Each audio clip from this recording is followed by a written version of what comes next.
Prova do exame de suficiência da primeira edição de 2017. Primeira questão. Uma sociedade empresária utiliza o inventário permanente. Lembrando que o inventário permanente ele dá baixa a todo momento. Se fosse inventário periódico, ele só vai dar baixa no final do período, que seja do mês ou do ano. No caso nosso é o permanente. Para controlar seus estoques, apresentou o seguinte movimento no mês de fevereiro de 2017. O estoque de mercadorias para revenda. Lembrando que o critério que ele vai adotar para avaliar a saída da mercadoria é o PEPs. A primeira mercadoria a entrar tem que ser a primeira a sair. Então, na relação que nós temos, ele compra 80 unidades a 400, que me dá um total de 32 mil. Depois ele compra 20 unidades a 440, que dá um total de 52.800. No nosso caso, não teve estoque inicial. Na sequência, ele vende 180 unidades. Como o critério de avaliação é PEPs, a primeira que entra, a primeira que sai, primeiro você tira 80 unidades a 400, faltam 100 unidades. As 100 unidades que vão sair agora, vão sair a 440. O que sobra, vão sobrar das 120 unidades, vão sobrar 20 unidades a 440. Essas 20 unidades a 440, nós temos um estoque de 8.800. E ele vai comprar ainda 100 unidades a 480. Essas 100 unidades a 480 dá 48. Esse 8.800 com mais o 48 vai me dar o estoque final, que refere-se a 120 unidades também. Então, a pergunta da questão se deu qual o estoque final no final da movimentação no critério PEPs.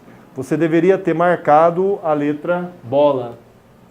Então, está aqui, ó, questão 1, letra B, 56.800.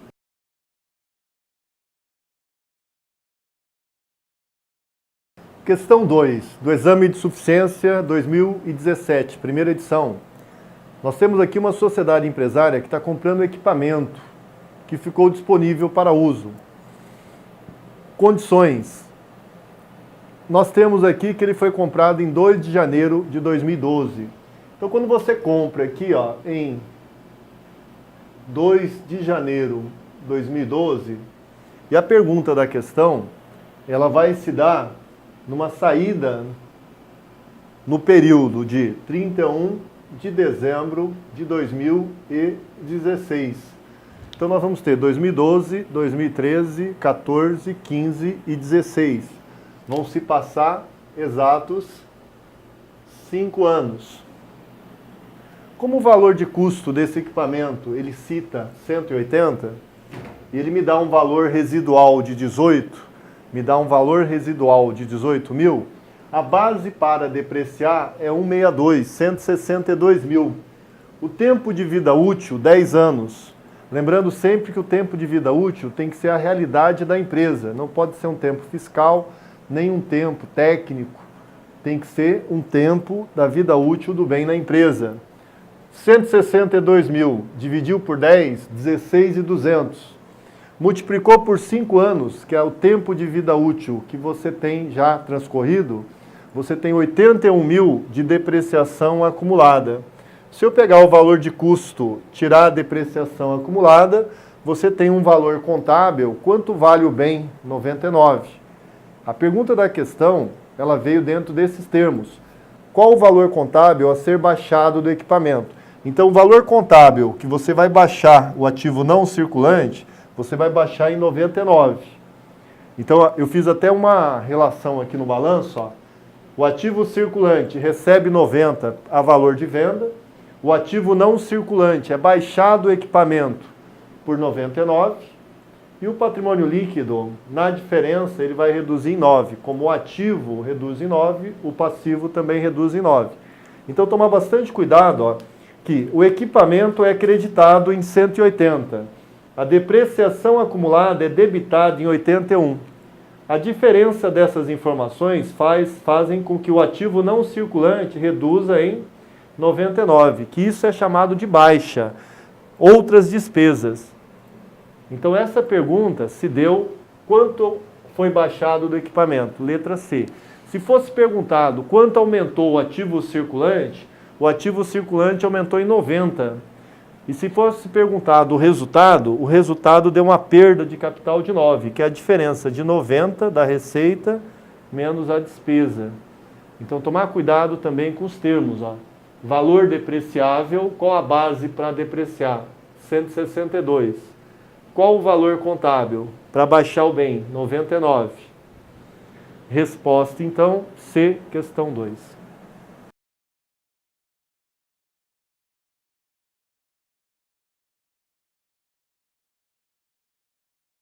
Questão 3 do Exame de Suficiência 2017, primeira edição. Em 10 de janeiro de 2017, uma sociedade empresária celebrou um contrato de venda. Ela vai vender 100 unidades e foi previsto nesse contrato R$50 mil de receita. E aí nós vamos ter uma tabela referente ao que realmente foi entregue, o que foi recebido em relação à empresa comercial. Em 10 de janeiro houve entrega de 20 unidades. Então nós temos aqui 20 unidades frente a 100 unidades, 100%. Aqui dá para ver uma proporção, 100%, 20%. 20% entregue dá 10 mil. Então em 10 de janeiro, você tem uma receita ganha realizada de 10 mil, mas você não recebeu ainda. Então você tem uma duplicata a receber, você emite a duplicata, porque você já entregou a mercadoria, já emitiu a nota, mas não recebeu. Então isso ocorreu em 10 de janeiro. Ele me dá na tabela o dia 30 de janeiro. No dia 30 de janeiro, ele recebe 25 mil. Só que do 25 mil, ele já não tem mais o título a receber, porque o título a receber você vai zerar, e você tem 15 mil de adiantamento de clientes. Então, o cliente ainda adiantou 15 mil referente às unidades. Você não pode lançar como receita, porque a receita é na proporção daquilo que foi entregue. E só foi entregue 20 unidades de 100. Então, a pergunta da questão, ela estava presente frente a essa operação. Em janeiro, efetivamente, quanto eu tenho de receita? A receita é naquela proporção que foi entregue referente ao período. Como exemplo, você tem também o mês de fevereiro. O mês de fevereiro, ele entregou as 20 unidades e depois só em março que ele entregou 60. Então, se fosse perguntado também o mês de fevereiro, teria que ficar 20 unidades, dá a proporção de 20%, 10 mil também. Então você só teria 30 mil restante de receita só em março. Então tomar cuidado com uma questão como essa, que você sempre tem que fazer a proporção do que foi entregue. Resposta da questão: quanto eu tenho de receita? 10 mil no resultado, letra B.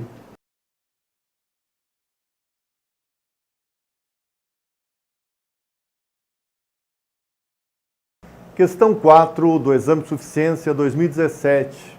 Então, nessa questão 4, nós temos uma sociedade empresária iniciou suas atividades em janeiro de 2017. Nesse mês, realizou as seguintes transações. Ele está comprando, pagando 20 mil. O ICM destacado na nota de compra, que é o de entrada, é 3.400. Se você pegar 20 menos 3.400, o valor de custo, 16.600. Ele vende as mercadorias por 25 mil. Então, vende por 25 mil à vista, uma atividade normal. E sobre esse valor de venda, você tem 12% de ICMS. 12% de 25 mil, você calcula 3 mil o valor do ICM, 12% de 25 mil. A baixa do estoque aqui, nesse momento, não é importante você pensar na baixa da metade do que consta no estoque. Mesmo você olhando aqui e visualizando o valor de 8.300, O máximo que você vai ter é o CMV 8.300 a débito. A pergunta da questão realmente é, quando você fizer a apuração do ICM, quanto você vai apresentar como saldo? Então você tem um livro de entrada para destacar a compra e o ICM da compra. Você tem um livro de saída para analisar a venda e o ICM da venda. E o terceiro livro de apuração, ele apura entre o a recuperar e o a recolher, quem é o menor valor entre o direito e a obrigação. Você tem um direito de 3.400 e uma obrigação de 3.000. O menor valor é 3.000. Então, o menor valor é feito a apuração. Nessa apuração, você analisa quanto você vai ter de saldo. Então, nessa apuração, você tem o ICM a recuperar de 400. Então, a nossa resposta tem que se dar o ICM a recuperar 400, que é a débito, na contabilidade. A empresa tem um direito ainda, ela não vai precisar recolher para o Estado. Única resposta, que você tem um saldo de ICM a recuperar de 400, letra A da questão 4.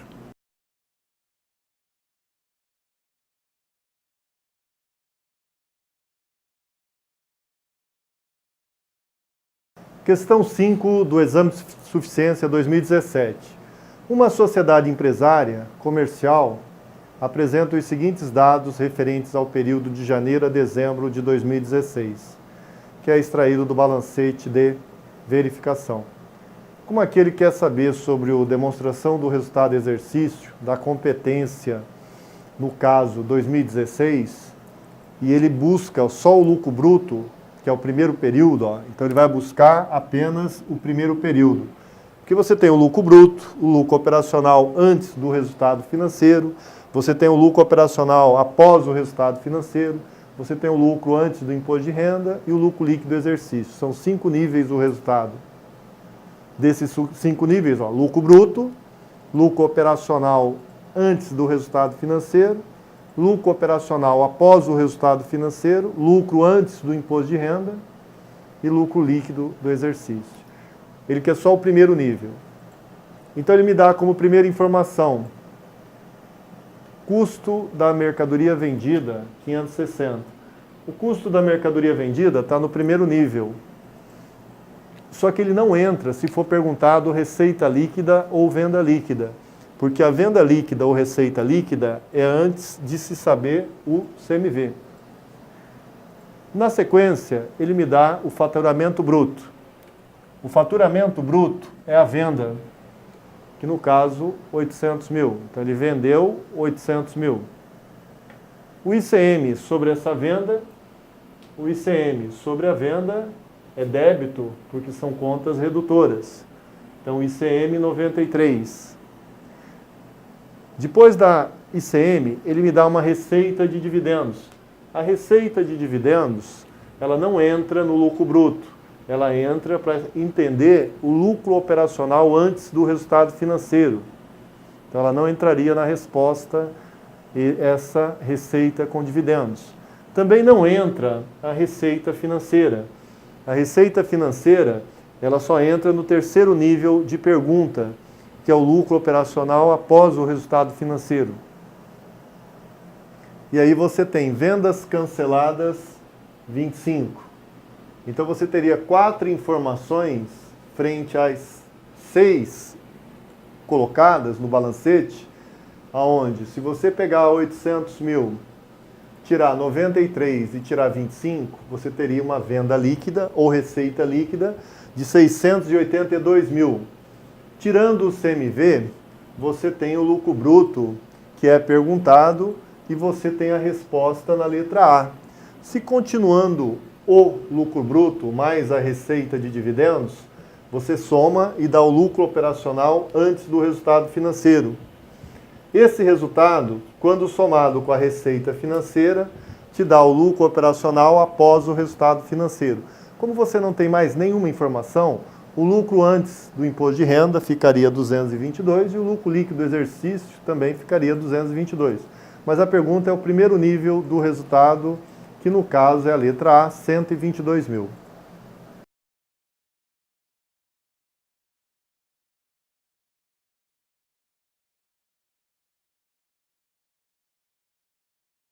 Questão 6.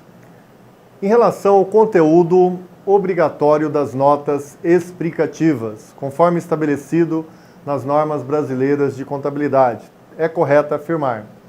Letra A. A divulgação em nota explicativa é suficiente para a correção de erro material, com efeito claramente definido ocorrido na mensuração de um ativo no exercício anterior. Não, você tem que fazer lançamentos, mesmo que tenha que usar um reconhecimento em ativo em relação ao lucro ou prejuízo acumulado, que é uma conta do patrimônio líquido, referente a ajuste de exercícios anteriores. Isso gera reconhecimento de contas, mesmo referente a períodos anteriores. Por isso que você tem aquela conta no DLPA, no artigo 186, lucros ou prejuízos acumulados, ajuste de exercícios anteriores, ou por erro ou por mudança de critério. Artigo 186, Lei das SA. Então, apenas a divulgação em nota não é suficiente. B.